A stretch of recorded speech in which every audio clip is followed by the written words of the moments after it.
saveur divine. Cette bonne nouvelle du royaume sera prêchée dans le monde entier pour servir de témoignage à toutes les nations. Alors viendra la fin. Ce pain céleste vous est présenté par Immaculée Niraneza. Bienvenue très chers amis, vous tous qui écoutez cette émission, que le bonheur et la grâce soient avec vous au nom de Jésus-Christ, celui que je sers jour et nuit, qu'il vous bénisse abondamment pour avoir choisi d'écouter sa parole au travers cette émission. Vous savez que toute la semaine qui vient de s'achever, nous avons parlé de comment les disciples ont été sur le terrain, accompagnés puissamment par le Saint-Esprit. Ils ont fait des miracles. Nous avons vu comment Pierre et Jean ont fait lever le paralytique et comment Pierre, après, il a prêché aux gens et qu'il y a eu 5000 convertis. Chers amis, vraiment, on a vu qu'ils ont été revêtus de puissance et ils ont annoncé Christ avec beaucoup d'éloquence et beaucoup de puissance. Malgré que certaines personnes les méprisaient et on disait d'eux que ce sont des personnes sans instruction. Et pourtant, ils ont été instruits par Jésus-Christ, le meilleur des maîtres. Alléluia. Nous avons vu comment Philippe a été prêché en Samarie et suite à la persécution qu'il y avait eu lieu, nous avons vu que cela a provoqué la dispersion dans les villes voisines. C'est ainsi que Philippe a été prêché en Samarie. En effet, chers amis, la parole nous dit que pour ceux qui aiment le Seigneur, tout concourt au bien de ceux qui aiment le Seigneur. Les miracles donc ont suivi Philippe, les miracles ont suivi les apôtres. Il y a eu des guérisons, ils ont chassé les mauvais esprits, ils ont chassé les démons. Ils ont aussi continué à guérir les malades, ainsi de suite. Aujourd'hui, nous arrivons à la fin de cette série et je termine par les Actes des Apôtres au chapitre 13. Bien entendu, nous ne pouvons pas prétendre que nous avons tout cité. Non, on a vraiment survolé les actes qui ont été faits par les évangélistes. On n'a pas tout dit. J'ai seulement survolé, mais si vous lisez le livre des Actes des Apôtres, vous pouvez vous-même remarquer combien le Saint-Esprit les a utilisés puissamment. Alors terminons par Paul et Barnabas à Chypre. Acte 13, à partir du verset 4, je lis ceci. Barnabas et Saul, envoyés par le Saint-Esprit, descendirent à Séleucie et de là ils s'embarquèrent pour l'île de Chypre. Arrivés à Salamine, ils annoncèrent la parole de Dieu dans les synagogues des Juifs. Ils avaient Jean pour aide.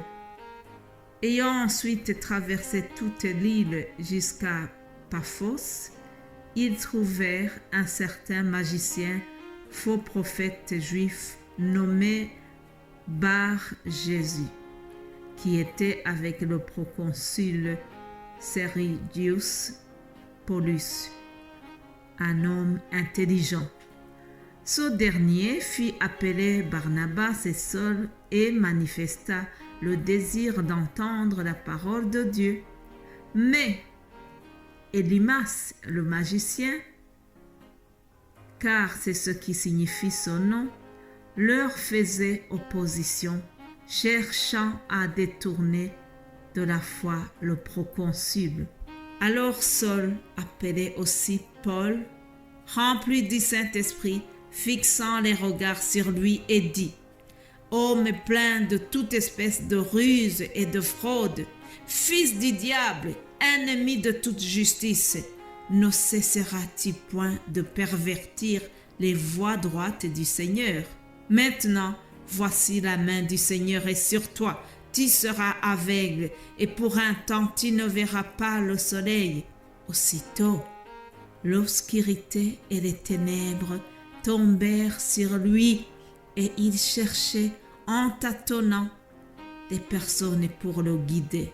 Alors le proconsul voya ce qui était arrivé, crut étant frappé de la doctrine du Seigneur. Alléluia. Chers amis, Dieu veille sur son œuvre. Dieu veille sur son œuvre. C'est le titre que j'ai donné à cette vidéo. Nous venons de voir ce qui s'est passé à Chypre.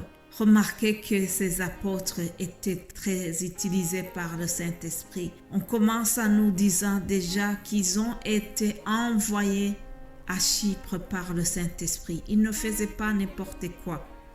Ils écoutaient, ils étaient sensibles au Saint-Esprit. Alors, arrivés là-bas, ils ont fait du travail, ils ont fait l'évangélisation. Et les gens ont été touchés. Il y avait notamment une haute personnalité qui s'appelle Sergius. Alors cet homme intelligent, comme dit la Bible, a été touché par la parole et il a eu un désir de suivre la parole de Dieu. Il avait le désir de se convertir à Christ. Malheureusement, il y avait un certain magicien, Élymas, qui voulait le freiner, qui voulait faire l'obstacle à sa démarche de se convertir à Christ. Alors, Paul a vu cela, il a remarqué cela.